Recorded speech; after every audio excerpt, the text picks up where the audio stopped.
Are you ready for the grill? Ah, Vitalik, how are you? Hello. Good. How are you?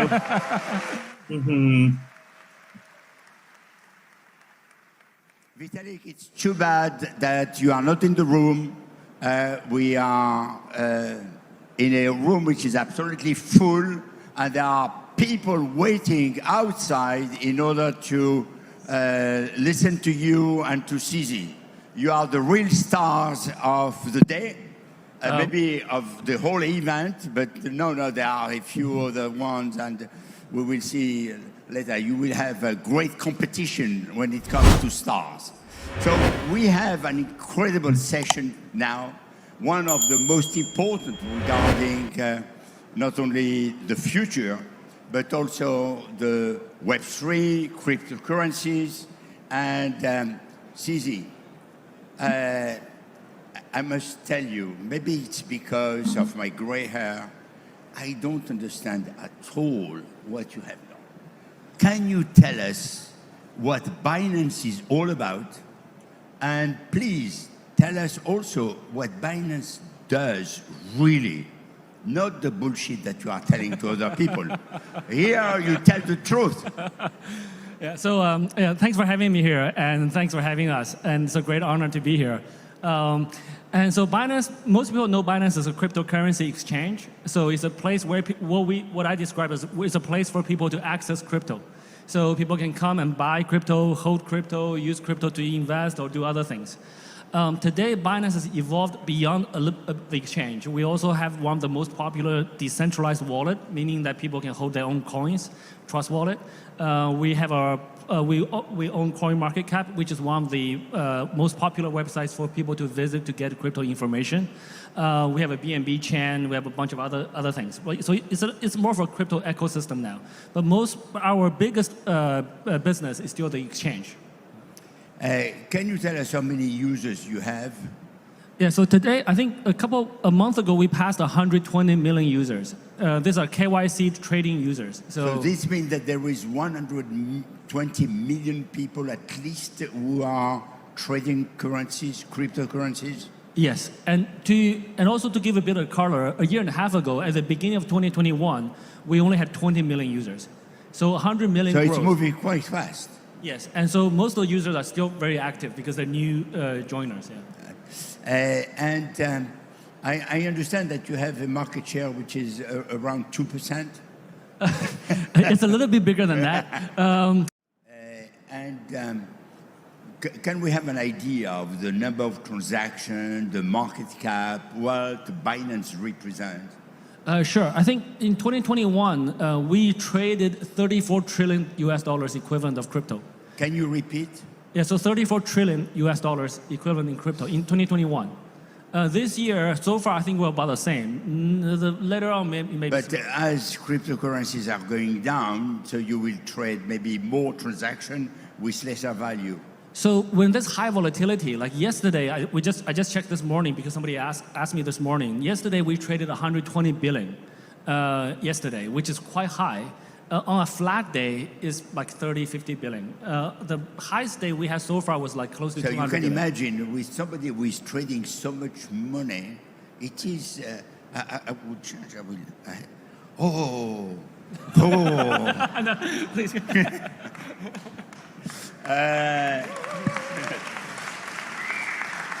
So you have decided to settle in France. Tell us why. I think France, the main reason is the leadership. I think France has very strong leadership. France wanted to become a startup nation 5 years ago, and I think it's largely achieved that. And we foresee that continue for at least another five years. So the leadership is very, very strong here. And the French regulators are extremely tough, but they're very, very responsive. So they ask so many questions. Forms after forms after forms. But when we respond, we get a response back very quickly.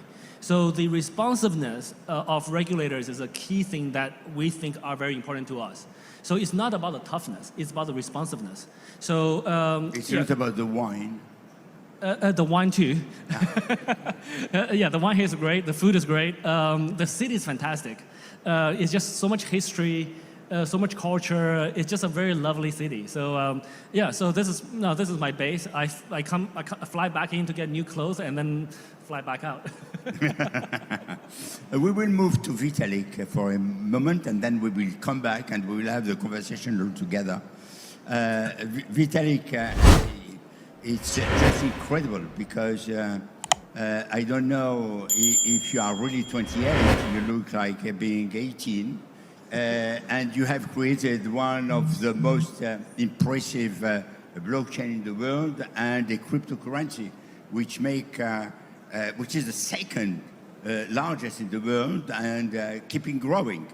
So maybe you can start by telling us how the idea came to you to create a cryptocurrency. If I'm speaking to my grandson, I would think that they will talk to me about many things, but they will not tell me that they have an idea of creating a new money, a new currency. So how this happened, and can you tell us a little bit about your journey? We want to know more about yourself. So I first joined the Bitcoin community back in 2011, and I immediately found it interesting. I immediately started participating in the Bitcoin community more and more. I actually started as a writer for Bitcoin Magazine, and I just wrote a lot of articles about the technology, economics, cryptography, politics, and just like all different sides of the Bitcoin ecosystem. And eventually I dropped out of university and I went on this trip around the world talking to different Bitcoin communities. And so I visited some of them in New Hampshire in the US. I went to Spain, went to Switzerland, and eventually went to Israel, and then San Francisco, and just many different places. And on this trip, I discovered some of the people that were already thinking about this topic of how do we take the blockchain technology behind Bitcoin and how do we make it work for other kinds of applications too, right? So can we use blockchains to issue assets, to decentralize domain names, to create more open and transparent financial systems, and this long list of applications. And the projects that were trying to do this, the way that they were trying to do it at the time was they were basically saying, here is a list of 10 different applications we want to support, and we're going to build a platform that's like a Swiss Army knife, right? So that has 10 different types of transactions, one type of transaction for every application. So I realized pretty quickly that this is like a very limited approach, right? You can support 10 applications, but what happens if someone invents a different application? And so I had this one idea that instead of having these 10 different types of transactions for 10 different applications, you would take a programming language and so a computer code, and you would stick a programming language inside of the platform, and you would let people write whatever applications they want, and the blockchain would support it. So I had this idea, and at the beginning, I even tried to convince some of the existing projects to adopt it, but they were only interested in doing it after some very long time. They thought, okay, maybe it will take years to get to there. And so, but I thought, okay, fine, well, I'll just start doing this myself. And so I wrote the white paper, started reaching out to some friends, and there was a lot of excitement, and the Ethereum project started from there. Are you a tech guy, or do you just had the idea? Do you know how to write code? Or is it just traveling, looking? I think so. Tell us a little bit more. We need to know.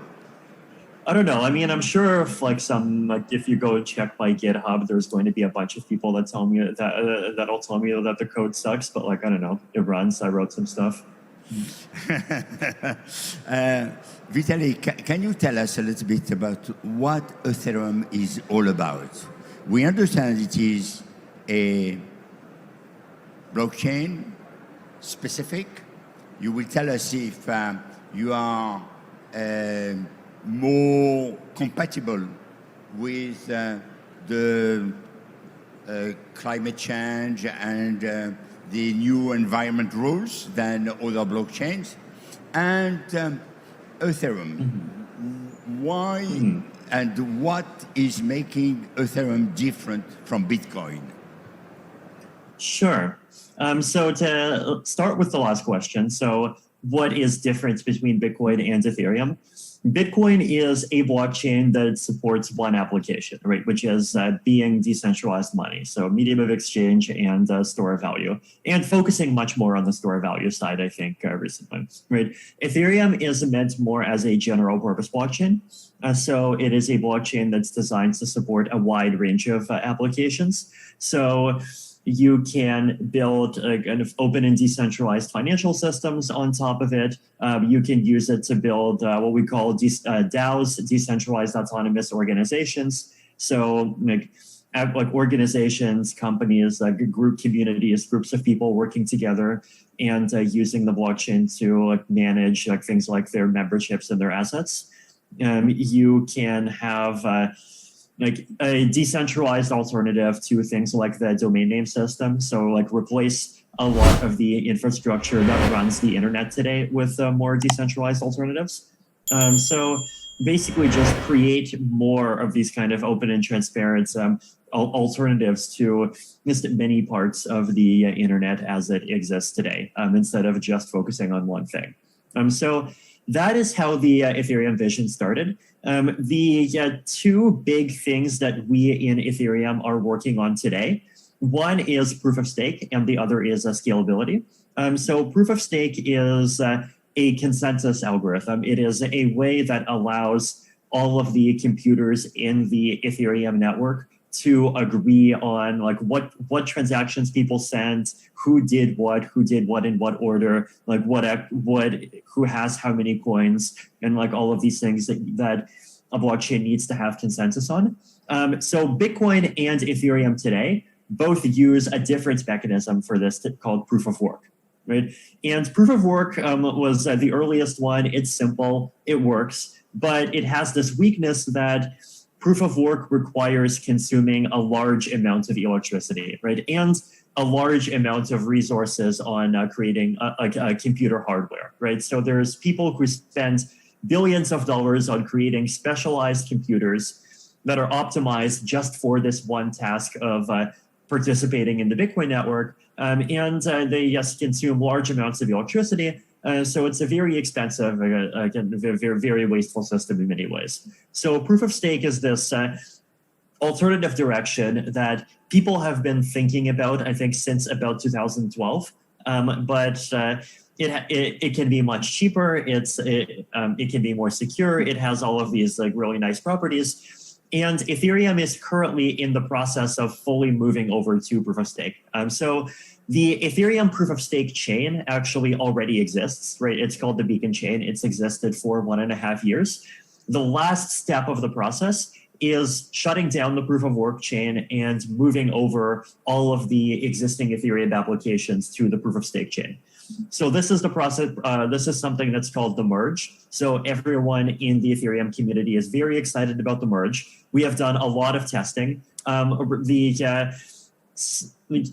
of the main Ethereum test networks called Ropsten already switched to the merge, already did the merge. So we already have a proof of stake on a switch to proof of stake on a test network.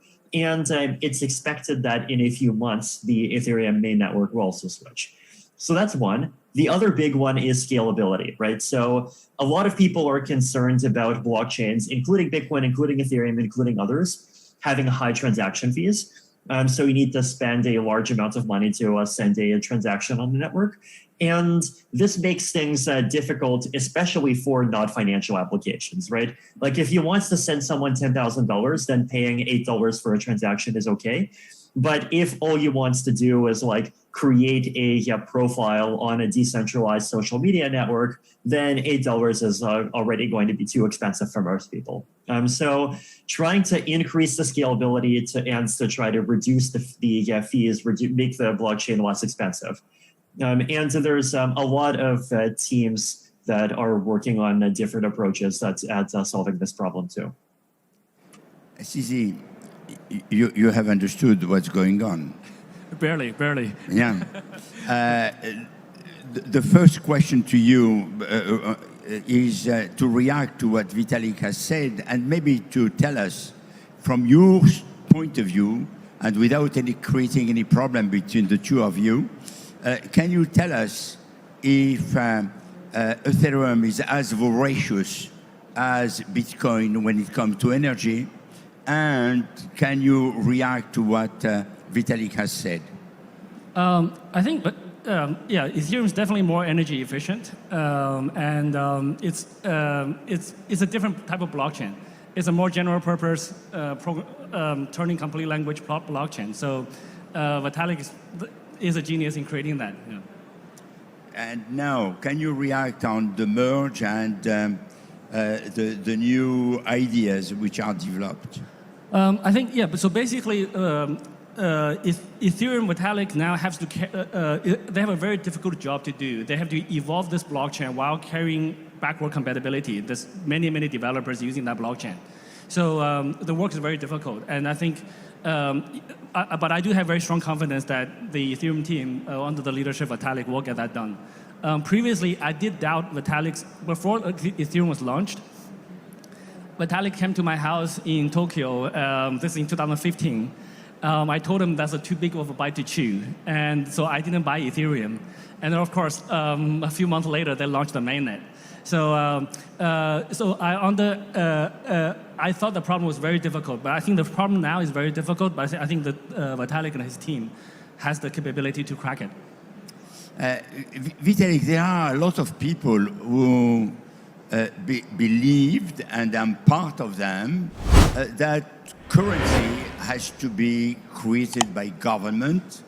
They have to be guaranteed by the state bank, and they have to be grounded on real economy.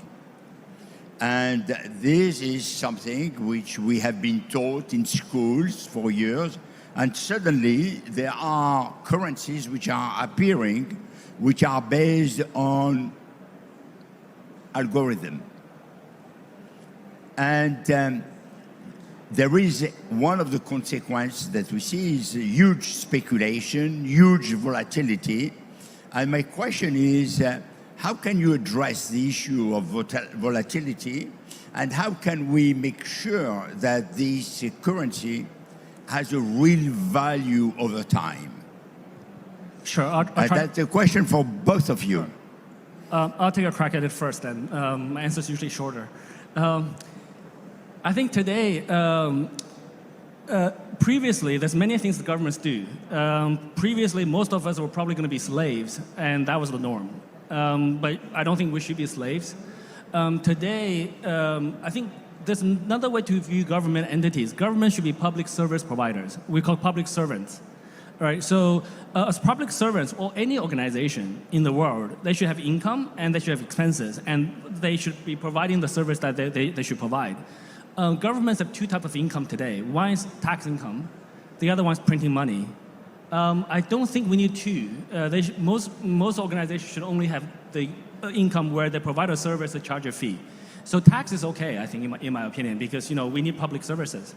But why don't we need both types? And how much interference, how much control should government have on economies? And are governments the best at it? Some governments are good, some are not good. Not all governments are equal. The bad government can really screw the populations, can really screw the people's finances. What happens when a government does it badly? The government gets either a revolution or gets toppled, and then that currency disappears. So throughout history, we've seen many fiat currencies disappear. The oldest currency today, or the euros, is only about 50 years old. The oldest currency today is the British pound, which is only 330 years old. So just because it's created by the government itself may not be stable if you look at a century horizon or decade horizon. So nothing's completely stable.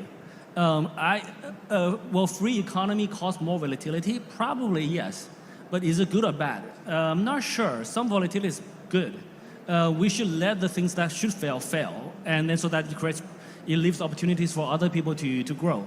So there's some interesting concept. I don't think there's any right or wrongs, but I think the view that everything should be controlled by the government. The money should be issued by the government. The government should have the right to quantitative ease as much as they want. In the process, making their populations poor.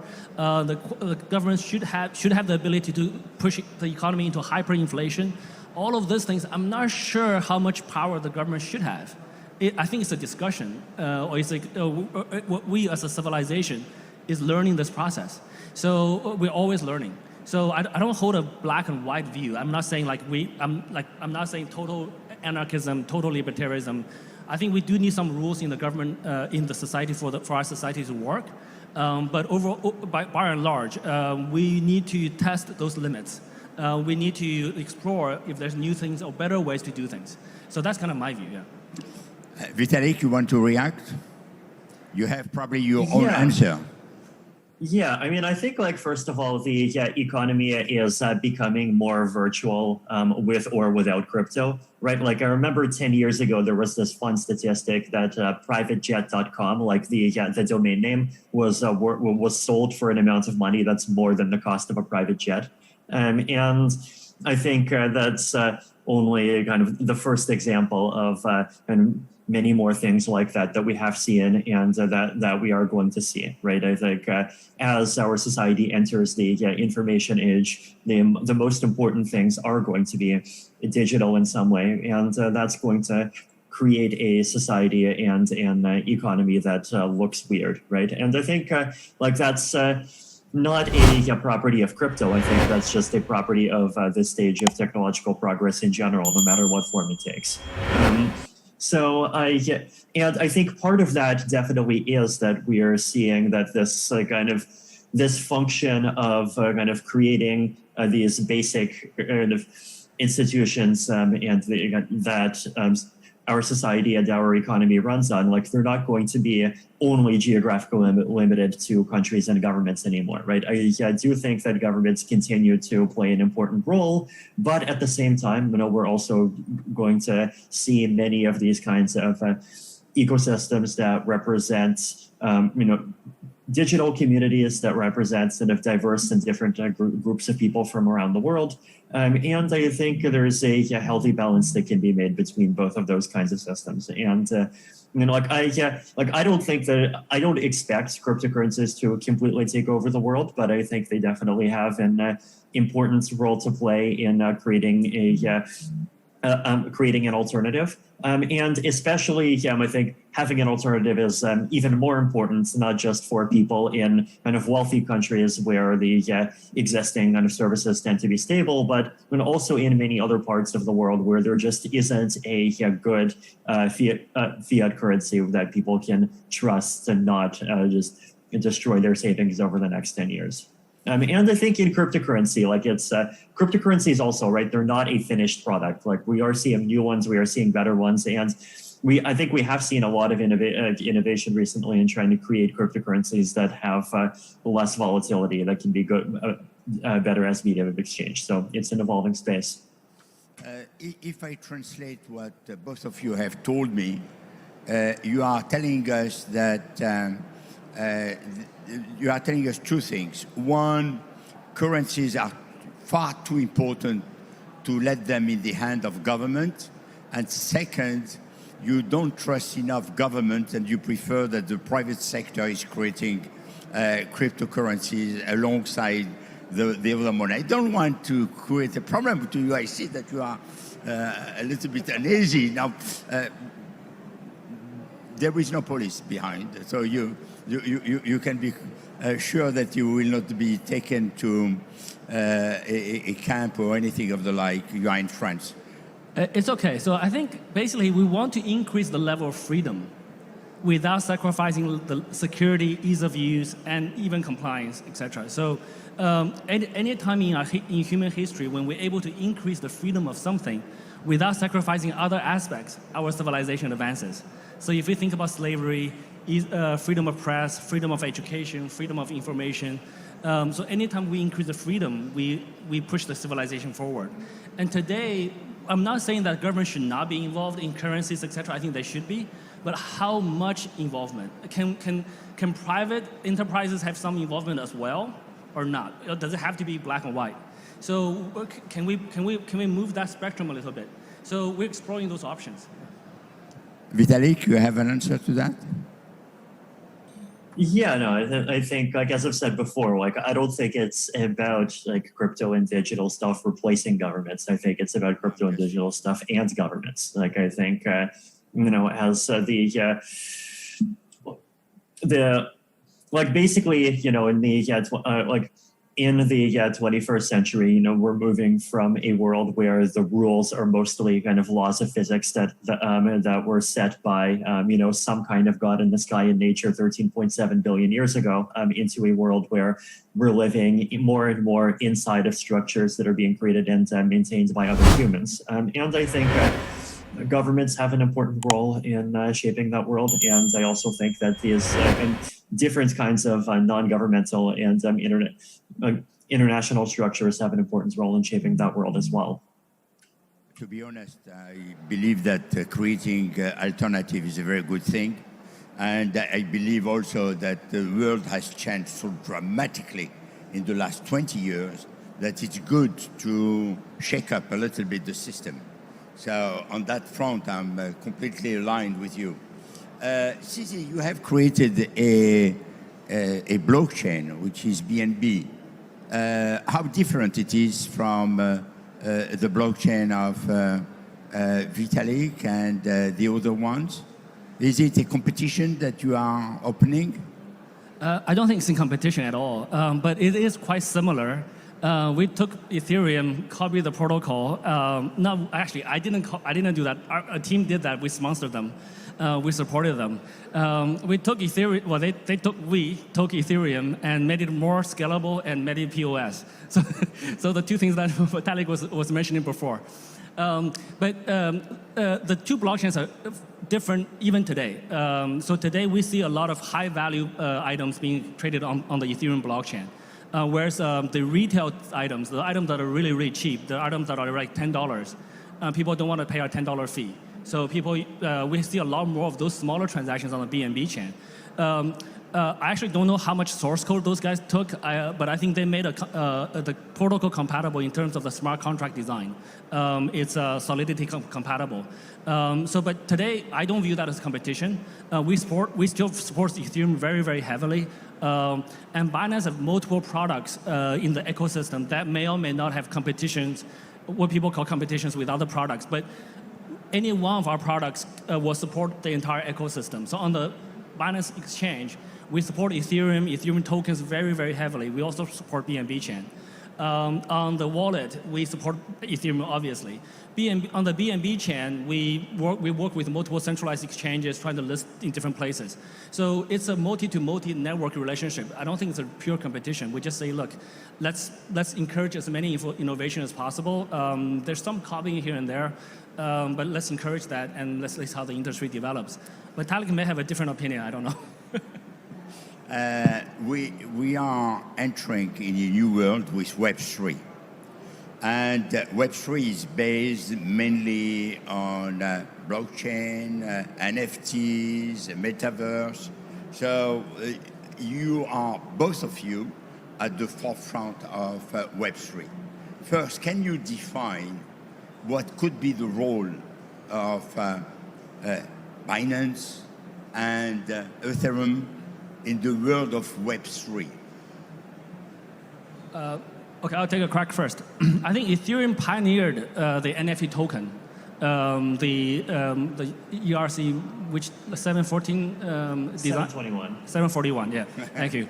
And then Ethereum also pioneered the ERC20 design. So Ethereum pioneered, prototype all of these concepts and actually built all of these concepts. So Ethereum is a true, like Vitalik is a true genius, and they're the ones pushing the innovation front very heavily. I view Binance's role is more the application side. We want, like throughout my career, I've always looked at how to take a very good concept and give it to hundreds of millions of people, hopefully, or maybe billions of people. That requires scaling. So Binance is a centralized exchange, has a couple hundred, 120 million users today. Decentralized world is a little bit smaller, but we're always looking, my view is always like, how do we multiply this at scale? So that's kind of my view, but Vitalik can also give his views, which might be different. Vitalik. Yeah, I mean, so like the way that I look at Web3 in general is that it's basically a collection of efforts to try to create a better internet that uses blockchains, zero-knowledge proofs, other kinds of newer technologies to try to solve some of the problems around like centralization, privacy, security that people are concerned about in Web2. And I think many different technologies and many different projects have an important role to play in that. So I think a lot of the Web3 ideas definitely absolutely require a blockchain in some form. If people are interested in the topic, a few days ago I published a piece on my blog, vitalik.ca, where I just kind of go through some of the non-financial applications where in like some like specific places where I think blockchains make sense there as well. So it's not just about finance, it's also about identity, just creating better forms of like internet applications in general, and improving on privacy and so forth. I think I mean, the valuable thing that Binance provides, I think, is just being a gateway. Like when you visit, like when I visited Argentina at the end of last year, right, and I talked to a lot of people, just regular users and just people in coffee shops that just happens to accept ETH.